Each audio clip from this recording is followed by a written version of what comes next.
pay-per-view se déroulant à 2 h du matin heure française sur WWE Network, il s'agit du plus chaud de tous les shows. Salut à tous, c'est Jimbo et aujourd'hui on se retrouve pour les pronostics de SummerSlam 2022.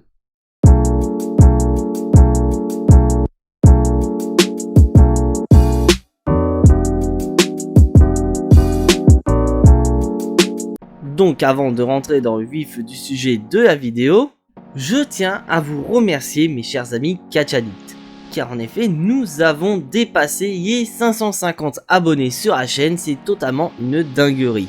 Car en effet depuis plusieurs semaines on stagnait un petit peu au niveau des abonnés, mais que cette semaine clairement vous avez explosé la chaîne. Donc je vous remercie pour cela, car ça montre d'un côté c'est que vous appréciez ce que je fais sur YouTube. Et donc maintenant, on va parler de SummerSlam. Ce SummerSlam qui marque une nouvelle page chez WWE. Car en effet, il s'agit du premier pay-per-view auquel Vince McMahon ne sera pas à la tête. Car en effet, pour ceux qui ne sont pas au courant, la semaine dernière, on a appris que Vince McMahon annonçait officiellement sa retraite de la WWE. Quand on parle de retraite chez WWE, c'est que Vince McMahon n'a plus rien à voir du côté de la WWE et principalement au niveau de la créativité. Et que suite au départ à la retraite de Vince McMahon, c'est Triple H qui a repris la relève et qui est devenu la nouvelle tête chez WWE du côté de la créativité. Donc très clairement, ce SummerSlam 2022 va être dirigé par ni plus ni moins que Triple H.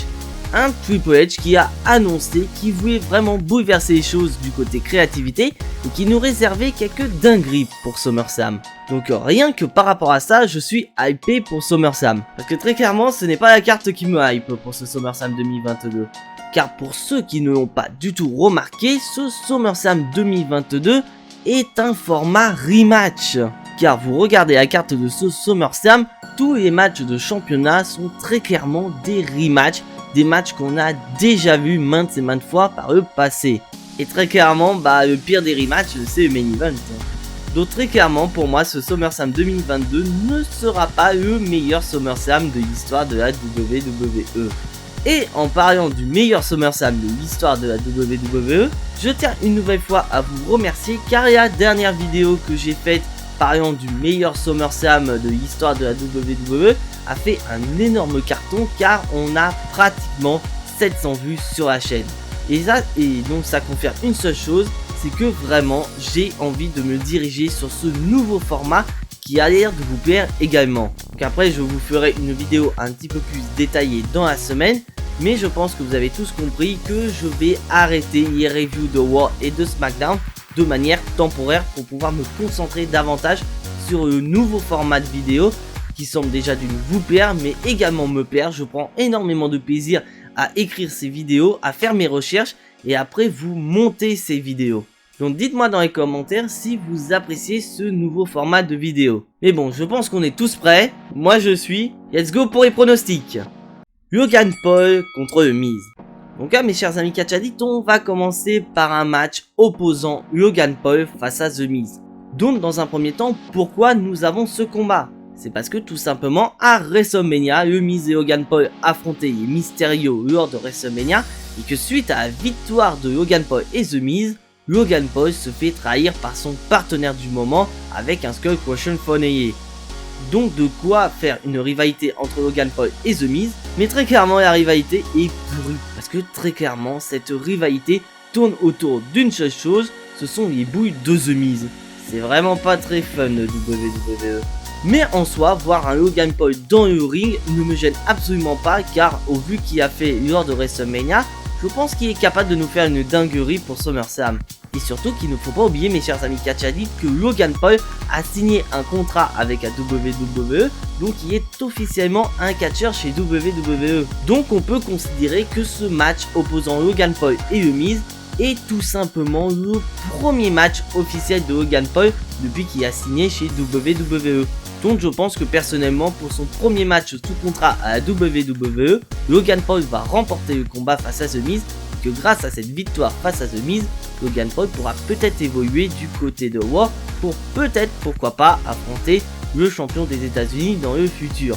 Et en parlant du champion des États-Unis, Bobby Hashi contre Theory. Donc en parlant du champion des États-Unis, nous avons Bobby Hashi qui va remettre son titre de champion des États-Unis en jeu face à l'ancien champion des États-Unis et actuellement Mr. Money in the Bank, j'ai nommé Theory. Donc très clairement, je vais aller vite dans le sujet, je pense que Bobby Hashi va remporter le match et conserver son titre de champion des États-Unis. Donc pourquoi cette décision, dites-vous bien? Et bah parce que pour moi personnellement, je trouve déjà que cette rivalité est un petit peu fade entre Bobby Hashi et Theory, mais c'est surtout qu'on a remarqué que Theory est intéressé par une seule chose, c'est les titres mondiaux, car ce dernier effectivement est Mr. Money in the Bank et il veut viser plus haut que le titre de champion des États-Unis. C'est pas pour parler mal du titre de champion des États-Unis, non, pas du tout. Car si tu as l'opportunité de récupérer soit le titre de champion des États-Unis ou récupérer les titres champion du monde unifiés, la question se pose pas, tu vas aller chercher les 2 titres de champion du monde réunifiés. Faut pas être con dans la vie. Allez, on passe au prochain combat.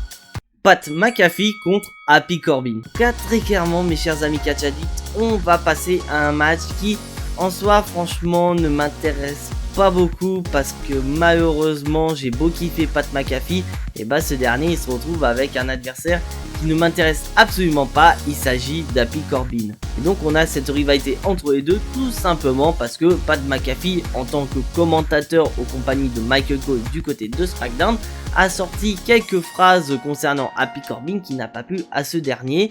Donc on a cette rivalité entre les deux. Et franchement, je trouve que cette rivalité entre les deux n'est pas ouf du tout. Mais on peut avoir droit à des dingueries lors du match. On sait très bien que Pat McAfee est capable de nous faire des dingueries. Il nous l'a déjà fait cette année à WrestleMania. Il nous l'a fait il y a de ça quelques années face à Adam Cole du côté de NXT. Donc je pense que Pat McAfee, vu l'enjeu à SummerSlam, il va faire ce qu'il faut et nous proposer un match de taré. Et de l'autre côté, on a un Happy Corbin qui est aussi un très bon catcheur. Sauf que le problème, c'est que c'est toujours sa gimmick qui pose problème. Certes, la gimmick d'Happy Corbin était sympa pendant un moment, mais que maintenant, pour être honnête, je m'en lasse énormément de cette gimmick et il serait peut-être temps pour Happy Corbin de redevenir le Baron Corbin. Donc pour moi, au niveau de ce combat, je pense que Pat McAfee va remporter le combat et peut-être, pourquoi pas de temps en temps, aller catcher du côté de une victoire qui pour moi ne va pas amener grand chose pour Pat McAfee. Peut-être juste voilà finir une rivalité avec Happy Corbin. Et Happy Corbin, une défaite ne va pas du tout le déranger. Next, Dominic et Rey Mysterio contre Judgment Day. Et donc là mes chers amis catch addicts, on va passer à un match tag team opposant Rey Mysterio à Judgment Day, Finn Balor et Damien Priest. Car à noter mes chers amis catch addicts qu'il s'agit du premier match officiel en pay-per-view pour le nouveau Judgment Day. Car je vous rappelle que Judgment Day maintenant est constitué de Finn Balor, Damien Priest et de Rhea Ripley suite à l'exclusion d'Edge par Finn Balor. Et donc en soi on a vraiment une rivalité assez sympa entre les deux équipes avec vraiment Judgment Day qui ont exprimé leur volonté de recruter Dominic Mysterio dans leur clan en disant très clairement que si Dominic Mysterio rejoint Judgment Day, il pourra évoluer à un niveau qu'il n'a jamais atteint et surtout qu'il pourra se libérer d'un poids qui est son père, Rey Mysterio. Et donc à noter mes chers amis catch addicts que ce match est un match sans aucune disqualification. Donc on peut imaginer tout et n'importe quoi lors de ce match. Et donc pour moi le choix logique ce sera donc des interventions entre d'un côté Rhea Ripley pour Judgment Day, mais également pourquoi pas Aliyah du côté des Mysterio. Car je vous rappelle que lors du dernier épisode de Raw, on a eu une petite confrontation en backstage entre Rhea Ripley et Aliyah Mysterio. Donc on peut supposer que la WWE peuvent nous faire une rivalité entre les deux catcheuses, peut-être avoir les deux catcheuses qui vont intervenir lors de ce combat. Après je serais pas surpris également de voir pourquoi pas l'ancien leader de The Judgment Day Edge débarquer et causer la défaite de son ancien clan. Mais pour être honnête, j'ai pas envie de voir la fin du Judgment Day parce que c'est vrai que je vous avais fait une vidéo il y a de ça quelques mois concernant donc ce nouveau Judgment Day et que j'avais peur que la WWE enterre le Judgment Day. Donc pour éviter cet enterrement prématuré de Judgment Day, il faut que WWE leur donne la victoire face au Mysterio. Et peut-être pourquoi pas miser sur une dinguerie avec une victoire de Judgment Day, mais surtout le Hit Turn de Dominique Mysterio sur son père. Car selon les médias américains, la WWE sera en train de réfléchir sur un potentiel heel-turn de Dominique Mysterio. Un heel-turn qu'aurait pu pointer le bout de son nez lors du dernier épisode de Raw avec les 20 ans de carrière célébrés pour Rey Mysterio. Sauf qu'on n'a pas eu ce heel-turn et on peut supposer que Dominique va tourner heel, pourquoi pas, lors de SummerSlam. Donc mon pronostic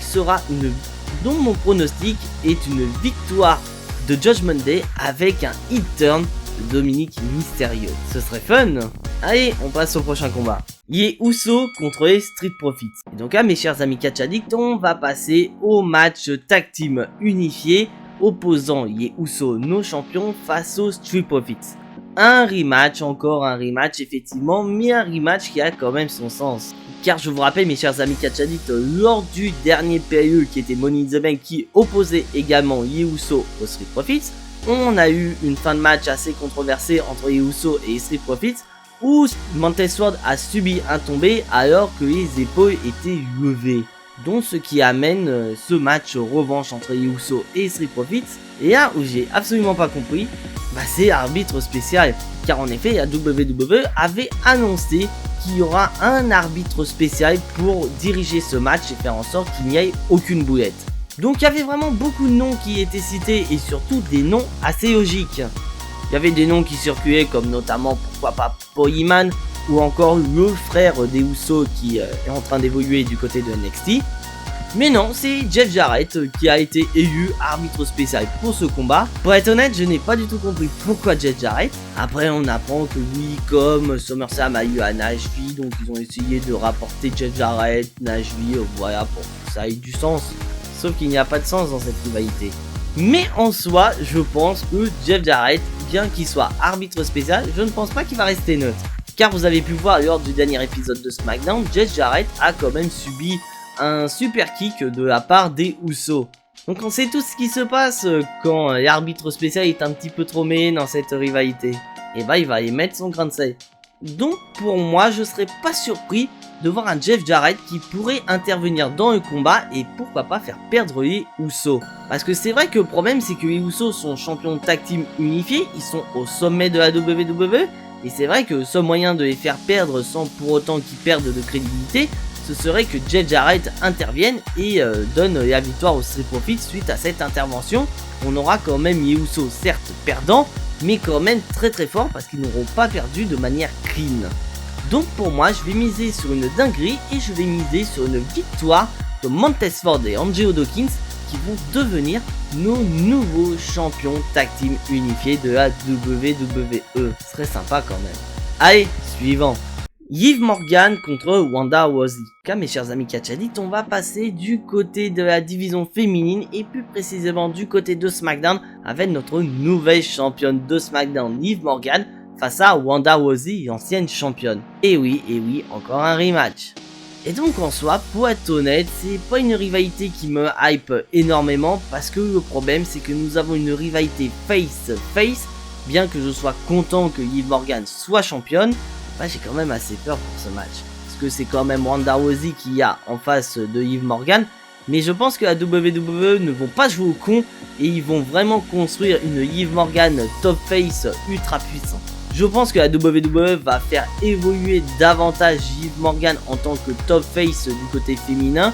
Et donc cette évolution doit passer absolument par une victoire sur Ronda Rousey. Et du côté de Ronda Rousey, j'aimerais bien, pourquoi pas, lors de SummerSlam, avoir un heel turn de cette dernière, ce qui pourrait, pour moi personnellement, être nécessaire pour l'évolution de Ronda Rousey. Parce que actuellement, on a beaucoup trop de... Car pour moi, il est peut-être temps pour Ronda Rousey de tourner heel pour pouvoir vraiment donner un nouveau sens à son personnage et peut-être pourquoi pas donner du fil à retordre à Liv Morgan dans le futur. Donc pour moi, lors de ce combat, je vais miser sur une victoire de notre championne Liv Morgan et que grâce à cette victoire face à Ronda Rousey, elle va continuer sa construction en tant que championne du côté de SmackDown, mais également une top face du côté de la division féminine. Parce qu'on en a cruellement besoin des top face. Allez, on passe au deuxième match féminin. Bianca Belair contre Becky Lynch. Et oui, on continue les rematchs avec Bianca Belair contre Becky Lynch. mais vraiment en soi un rematch qui a quand même un petit peu du sens. Parce qu'il faut pas oublier que cette rivalité entre Bianca Belair et Becky Lynch a quand même démarré il y a de ça un an au SummerSlam où Becky Lynch a fait un retour surprise et a remporté le titre féminin de SmackDown à l'époque en à peine 26 secondes. Donc on a vraiment ce parfum de revanche pour Bianca Belair, mais on a aussi ce parfum de revanche du côté de Becky Lynch qui veut absolument redevenir championne suite à sa défaite face à Bianca Belair lors de WrestleMania. Mais j'ai quand même un petit problème sur cette rivalité. Car pour moi personnellement, j'en ai ras-le-bol de cette rivalité entre Bianca Belair et Becky Lynch parce qu'on n'a que ça depuis pas mal de temps. Et franchement, moi je voulais voir une Becky Lynch mais vraiment aussi bactère suite à sa défaite face à Bianca Belair lors de SummerSlam, qui va totalement se remettre en question, qui ne comprend pas pourquoi elle a perdu face à Bianca Belair, qui va se taper quelques rivalités dans la mid-card pour pouvoir se remettre en question et après avoir réussi à régler ses paramètres, aller se diriger une nouvelle fois vers un main event et se présenter en tant qu'une nouvelle Becky Lynch face à Bianca Belair et qu'elle puisse pourquoi pas battre la championne avec son nouveau personnage. Donc pour moi, je vais aller très vite, ça va être Bianca Belair qui va remporter le combat face à Becky Lynch. Et je pense que suite à cette victoire, Bianca Belair va pouvoir se diriger vers de nouveaux horizons. Et pour ce nouvel horizon, il y a deux prétendants. Donc déjà, ce qu'il faut pas oublier, c'est que nous avons la challengeuse numéro 1 de base, Rhea Ripley, qui a fait son retour il y a peu de temps du côté de la WWE. Donc on pourrait avoir une Rhea Ripley, peut-être après SummerSlam, aller réclamer le match qu'elle aurait dû avoir à Money in the Bank face à Bianca Belair. Et de l'autre côté, on a une certaine Alexa Bliss qui a exprimé sa volonté de se relancer vers le titre féminin de Raw et elle a défié la gagnante du match opposant Becky Lynch et Bianca Belair. Donc très clairement, une Bianca Belair contre Rhea Ripley ou une Alexa Bliss contre Bianca... Donc très clairement, une Bianca Belair contre Rhea Ripley ou une Bianca Belair Alexa Bliss, les deux me plaisent énormément. Allez, on passe au main event. Brock Lesnar contre Roman Reigns. Et oui, on continue les rematchs et là cette fois-ci c'est encore une confrontation entre Brock Lesnar et Roman Reigns. Je commence à m'en lasser de ce match. Bien que la WWE nous ait informé que cette fois-ci c'est la dernière confrontation entre Brock Lesnar et Roman Reigns. D'où le fait que le match entre les deux est un last man standing match. Mais bon, très clairement, bien que la WWE ait annoncé que ce soit un last man standing match, ça reste encore une confrontation entre Brock Lesnar et Roman Reigns. Une confrontation qui n'arrête pas d'arriver et à force je sais même plus à combien ils sont de matchs entre les deux. Et surtout qu'il ne faut pas oublier mes chers amis Catchadi que lorsque la WWE a annoncé ce combat opposant Brock Lesnar à Roman Reigns au SummerSlam, le PAE Money in the Bank n'avait même pas eu lieu. Donc ce qui veut dire que nous avons ce combat depuis pratiquement un mois. Il y a vraiment WWE, vous avez fait fort sur ce coup là. Et pour être honnête, on a quand même une rivalité ultra fade entre Roman Reigns et Brock Lesnar. Mais on a quand même un élément qui vient sauver les meubles dans cette rivalité. Et cet élément, c'est ni plus ni moins que Mr. Money in the Bank, Theory. Un Theory qui va vraiment faire son Mr. Money in the Bank comme il se doit. C'est-à-dire qu'il représente une épée de Damoclès, que ce soit pour Brock Lesnar ou Roman Reigns. Car il le dit lui-même, peu importe quel des deux va repartir avec les titres unifiés, car comme il s'agit d'un last man standing match, le gagnant de ce combat ne va pas forcément sortir indemne de cette confrontation. Donc Theory il a bien dit que dès que le match sera terminé, il pourra encaisser sa mallette sur le gagnant du combat, ça peut être soit Brock Lesnar ou Roman Reigns, et repartir de Nashville avec les titres de champion unifiés. Donc déjà, présenté comme ça, on peut s'attendre à une grosse dinguerie lors de ce main event. Et d'ailleurs, un main event qui peut être assez sanglant, je pense. Car la WWE a annoncé que ce SummerSlam sera déconseillé aux moins de 14 ans aux États-Unis.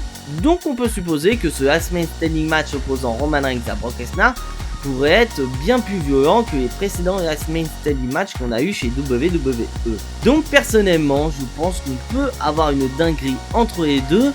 Donc je vais miser sur deux scénarios possibles. Donc là on va passer sur le scénario de base où on n'a aucune intervention de Theory, où on a vraiment une confrontation entre Brock Lesnar et Roman Reigns. Très clairement, moi, sur ce scénario-là, je pense que Roman Reigns va repartir avec ses titres de champion unifiés, car je ne vois pas Brock Lesnar récupérer les titres parce que Brock Lesnar reste quand même un part-timer et que on a déjà le futur challenger de Roman Reigns qui va pointer au bout de son nez. Car pour ceux qui n'ont pas vu le dernier épisode de SmackDown, Drew McIntyre a remporté un combat face à Sheamus, d'où l'enjeu était un match contre le champion universel incontesté de la WWE au prochain PLE de la WWE qui est Clash at the Castle.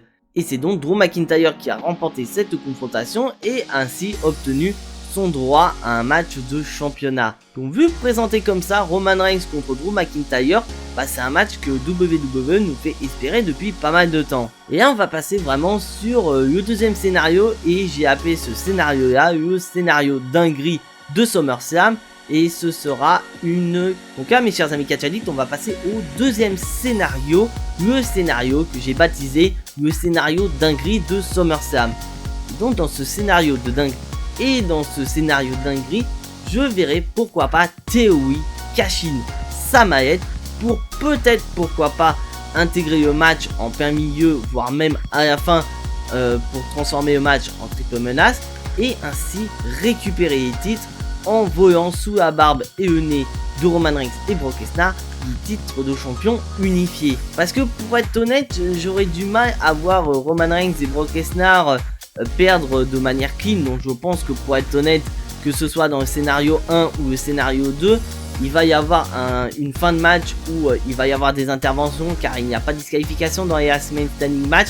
Donc on pourrait avoir Roman Reigns qui porte un énorme spear à Brock Lesnar et après le mettre sous la table des commentateurs par exemple. Mais là dans ce scénario là on pourrait très bien avoir une double mais là dans ce scénario on pourrait avoir une énorme collision entre Brock Lesnar et Roman Reigns où aucun des deux n'arrive à se relever et au tout dernier moment Theory arrive, décide de cacher la mallette et d'être le dernier homme debout et devenir ainsi le plus jeune champion de la WWE de l'histoire. Donc n'hésitez pas à me dire dans les commentaires, vous verrez qui remporter ce main event opposant Brock Lesnar et Roman Reigns.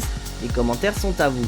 Ah oui, j'ai oublié un dernier match. Car oui, parce que si vous avez mal compté, il nous manque un match. Car oui, la WWE nous avait annoncé dans un premier temps que Seth Rollins ferait face à Riddle. Bon, déjà rien que sur le papier, on pouvait s'attendre à une dinguerie entre les deux catcheurs. Sauf que lors du dernier épisode de Raw, Seth Rollins a attaqué Riddle et il a blessé.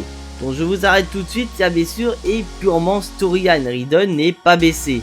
WWE a fait ça dans le but d'intensifier cette rivalité entre Riddle et Seth Rollins. Donc ce match est reporté et potentiellement reporté pour le prochain période de la WWE Clash at the Castle. Mais on a appris par les médias américains que Triple H a annoncé que Seth Rollins aura quand même son match lors de SummerSlam, mais que ce dernier connaîtra son adversaire qu'au tout dernier moment. J'ai comme un parfum de WrestleMania qui revient, pas vous? Donc là, on a vraiment tout un tas de noms qui peuvent apparaître face à Seth Rollins lors de SummerSlam. Donc moi, je vais vous dire les noms potentiels. Donc pour moi, personnellement, je pense qu'on pourrait avoir Johnny Gargano qui fait partie des noms les plus cités en ce moment. On pourrait avoir Cody Rhodes, bien que j'y crois pas du tout parce qu'au vu de la gravité de la blessure de Cody Rhodes, pour qu'il revienne aussi rapidement, ce sera un peu du suicide. On peut citer Randy Orton qui pour moi aurait du sens puisque Riddle est avant toute chose le partenaire de Randy Orton. Donc on pourrait avoir un Randy Orton revanchard qui veut venger son partenaire Riddle suite à l'attaque de Seth Rollins. Mais au vu de la blessure de Randy Orton, j'y crois moyennement également. Donc là, il nous reste plus qu'un nom selon moi et franchement si on a ce nom, ça risque d'être une dinguerie monumentale. Car selon moi, je pense qu'on pourrait avoir le retour de The Fiend de Bray Wyatt qui vient confronter Seth Rollins. Donc après, peu importe le choix de l'adversaire, je pense que Seth Rollins ne va pas remporter le combat.